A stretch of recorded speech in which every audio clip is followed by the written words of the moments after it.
And here we are with our first episode of Inside the Box. This series, we're going to be going through and looking at all of the good, bad, and ugly that you find in box wine. Over the last few years, we've seen a progression of box wine for people wanting to be able to enjoy in glass and not having to open a whole bottle. And we've seen better and better products hit the market.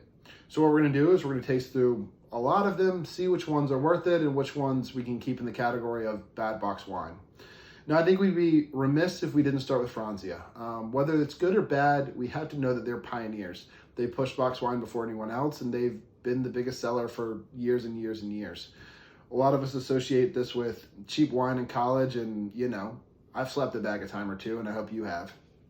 That being said, today we have their Chardonnay. We're going to give this a try and see what we think.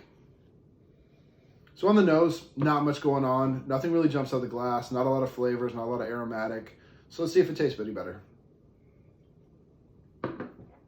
So on the palate, probably exactly what you'd expect. Super easy to drink, a lot of residual sugar, goes down essentially like grape juice, but there's not a lot going on from a complexity standpoint. You know, it ends really quickly. There's not a long finish on it. And I imagine the hangover after 3 or 4 glasses of this would be pretty crucial with all of that sugar. We're going to give it a 3 out of 10. It's exactly what it's supposed to be, a very entry-level wine for people that are not big wine drinkers.